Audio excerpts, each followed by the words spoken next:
one of the newest exclusive hotels.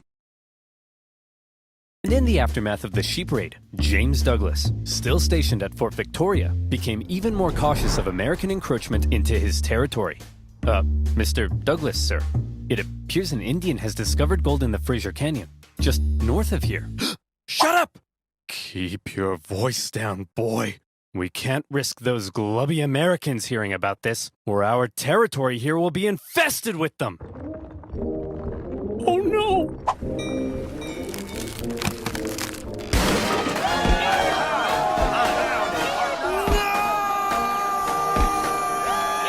The Fraser Canyon gold rush attracted a heap of Americans to the region.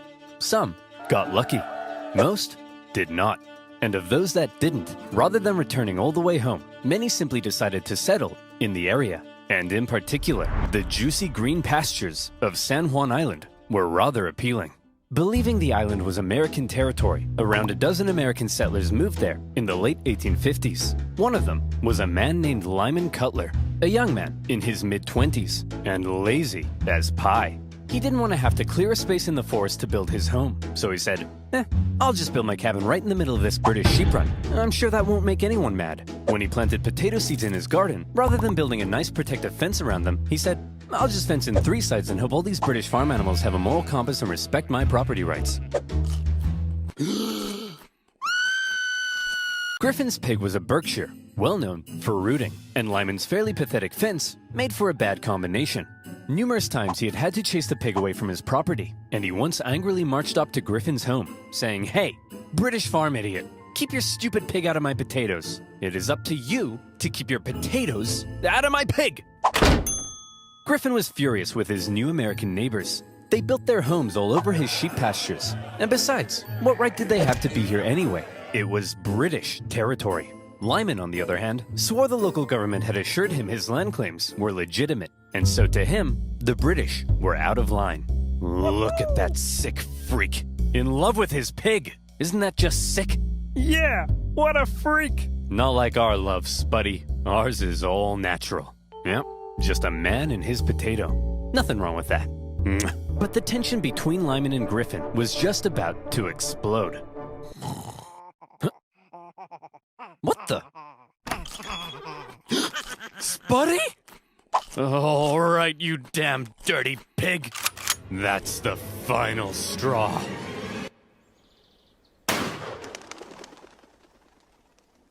Lyman shot the pig.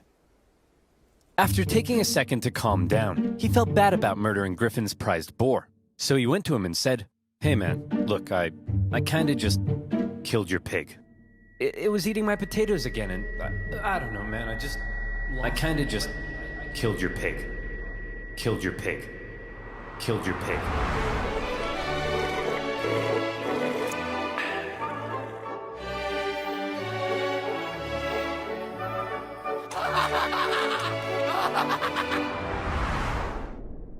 You swine! No, the swine is the one I killed. I'm Lyman.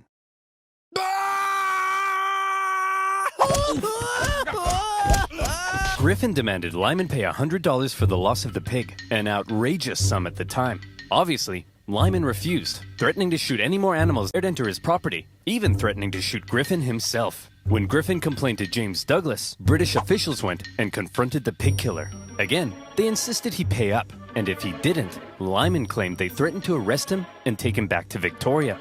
British officials arresting an American on American soil and trying him under British law? Now that's controversial. And it's a controversy that attracted the attention of an American general in charge of the Department of Oregon, one William S. Harney.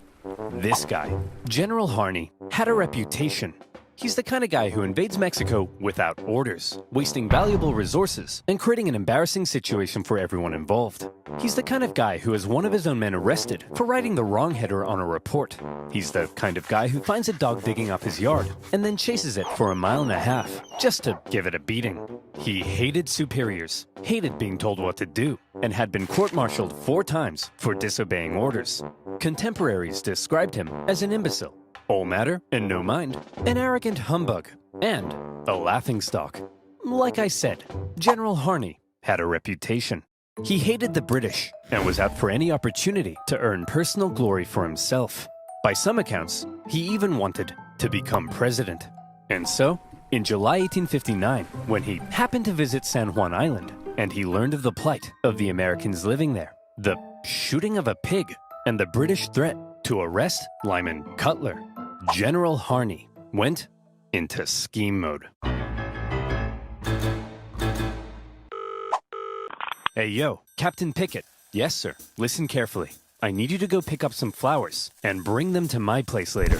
I've got a plan. Here I am, sir. What's the plan? Pickett, you and I are going to start a war. What do you mean, sir? Okay, listen up. An American man shoots a worthless pig on San Juan Island, and the British threaten to arrest him. Outrageous, but we can use it. We get the settlers there to send us a petition saying they need American troops for protection. That's when you go with your men and occupy the island. The British will find American troops on an island they consider theirs so offensive, they won't hesitate to blow you to smithereens. Then, it's war. We bring in reinforcements and we fight back. I'll write to Washington, D.C., letting them know what's happening. But here's the kicker. My letter will take 6 whole weeks to get there. Before the government even gets a chance to respond, telling me I'm an idiot and ordering me to cease fire, the island will be ours. Hell, we could even invade Vancouver Island or British Columbia. It's foolproof. Wow, very impressive, sir. But I gotta ask, why? Well, I'll level with you, Pickett. Historians still contest exactly what it is I'm trying to do here. It's possible I'm trying to expand America's territory. Maybe I'm trying to play the hero so I can become president. Some have even suggested that since I'm a slave-owning Southerner, I may be trying to create a diversion to help the South secede in the upcoming Civil War. But if there's one thing that almost everyone can agree on, it's that I'm an idiot. I see. But hold on, what'd you tell me to bring flowers for? Because, Pickett, they're pretty and I like them! There are also historians who believe that Harney and Pickett had no secret plan at all, and were not scheming masterminds, but simply hot-headed buffoons, genuinely outraged at the audacity of the British and trying to protect American citizens. But the fact of the matter is, Pickett took the very controversial and extremely provocative act of landing American troops on disputed territory. He set up his camp in a very exposed position and erected a very provocative sign proclaiming that only American laws applied on the island. It was almost like he was asking to be fired upon. Or, again, maybe he was just an idiot. When a British official sent to the island to get rid of the unruly American settlers now saw that there were American troops, he demanded they leave. He was obviously told to go suck an egg. When Douglas found out, he was enraged. To him, the American landing constituted an invasion. Harney sent a report back to the War Department in D.C., justifying his actions with exaggerated claims of British villainy. But he knew it would take 6 weeks to get there, and another 6 weeks for their reply to come back. For now, the situation was entirely in the hands of local military and government officials, and the ball was in the British court. Would the temperamental Governor Douglas and the powerful British Navy respond to the American provocation with force? Were Britain and America really about to go to war over the shooting of a pig? Well, if one man were to have his way, it's entirely possible they would. James Douglas had already had Americans force him out of Oregon. They had threatened his position in Victoria during the gold rush. Now they had invaded his island, and he had had it. It was time to turn to the Royal Navy. You, Captain Hornby, go to the island and prevent any more Americans from landing. And take this magistrate with you to arrest Captain Pickett. Use force if necessary. Just don't do anything to start a war. Wait, you want me to use force but not start a war? Oh, I'm sorry. Is that too much to ask, Princess? When Captain Hornby got to the island and saw that the American force there was even larger than expected, his concern grew. He sent word back to Douglas, who in response ordered even more ships to the island. And at this point, the naval officers were like, hey man, let's talk. They were concerned Douglas's escalation was leading them to war, and they convinced him it probably wasn't a terribly good idea to just go up to an American military captain with his armed men and say, hey bucko, you're under arrest. Please don't shoot me. Douglas gave in. To prevent any hostilities, he canceled all orders and told the Navy, for now, to simply keep an eye on the Americans. He did send one more ship for good measure. Captain Pickett, now seeing the British ships with their guns aimed directly at his exposed camp, said, see Jeff, Look at that. We're about to get blown to bits. All according to plan. Hang on. Oh crap, Jeff, we're about to get blown to bits! Run! Pickett hastily moved his camp from its very exposed position to another position, which, as it happened, was also very exposed. It probably won't surprise you to learn Pickett came dead last in his graduating class. Nearby American and British officials began showing up to ask Pickett what the heck he was even doing. Then, a bunch of tourists showed up, because a major war breaking out in their doorstep was the single most exciting thing to ever happen in any of their miserable frontier lives. One Charles Griffin was particularly unhappy. First his pig had been shot. Now his sheep pastures were being trampled by soldiers and tourists alike. He complained to Governor Douglas, who was still pretty upset about the whole thing. Douglas felt British honor itself was at stake. So he decided that if American forces were allowed to be on the island, well then by golly, the British should be there too. It would be a joint military occupation. Upon hearing Douglas's new plan to land British troops on the island, Captain Hornby decided to go speak with Pickett in person. After informing him of the plan, Pickett replied that if they dared land, he would open fire. So there they were. The British had orders to land. The Americans had orders to prevent their landing. This was it. War. Over a small island in the middle of nowhere. Over a pig and some potatoes. Over whether the US-Canada border looked like this or like this. It was stupid. Hold on. This is stupid.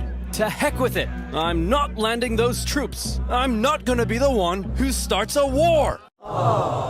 The captain decided not to follow Douglas's order. And good thing he didn't, because pretty soon after that, the leading British admiral in the entire Pacific region showed up. Rear Admiral Baines outranked Governor Douglas. When he heard of everything that had been going on, he was stunned. But when he heard that Hornby had refused Douglas's plan to land troops, Baines could have kissed him. Whether he did or not, history doesn't tell. But I like to think they did. The Rear Admiral canceled all of Douglas's orders and instead pursued a policy of not interfering with the Americans until he could contact the British government. The Americans, not knowing the British no longer intended to land, had sent reinforcements and began fortifying. But even still, the British Navy did nothing. And finally, when word made it across the planet, informing the two governments of the ongoing crisis, everyone was shocked. Holy crap! Harney landed troops on disputed territory? Man, I hope the British don't find out about this. Buchanan? Oh crap! The British! Why are we getting reports of American troops on San Juan Island? Whoa. I don't know, man. Nothing to do with me. But you're the president. What? Breckenridge? Am I the president? Yes, sir. And hey, we got a problem. It looks like the southern states are considering seceding. And we're headed for the biggest crisis in the history of the nation. And it's your job to fix it, sir. Sir? Oh no. Go away. Not the curtain again, Mr. President. I'm not here. Buchanan! Back in the Pacific Northwest, Harney was beginning to realize the government may not be terribly impressed with his reckless actions. So he began firing off even more aggressive letters, justifying what he had done. Tell them the British were sending bands of Indians to attack our men, and that they're big meanies with coal for hearts, and that they made me cry like a little girl. Wait, no, that makes me sound weak. They made me cry like a big girl. Yeah, that's it. When the president received Harney's new letters, his anxiety only grew stronger. Oh, crap. Hey, General Scott, please make this go away. Leave it to me, sir. General Winfield Scott was the commanding general of the entire U.S. Army. Well known for his negotiation skills, he was a veteran of the Mexican-American War, during which time he had to deal with General Harney's idiocy and insubordination. And he watched as Harney got away with it all, thanks to his friends in high places. It's safe to say that Scott really did not like General Harney. By now, General Scott was racked with gout, and he was so big he had to be hoisted onto his ship in a basket. Nevertheless, he began the long journey to the Pacific Northwest. Okay. Everyone, get over here. Will somebody please tell me what the heck is going on? I'll tell you, General. It all started on one fateful day last summer. Spuddy? All right, you damn dirty pig. That's the final straw. What? Hey, you can't get away from me! Look at that pig. Nowhere left to run, eh? I'm gonna enjoy this. Lyman, if you spare my life, I grant you 3 wishes.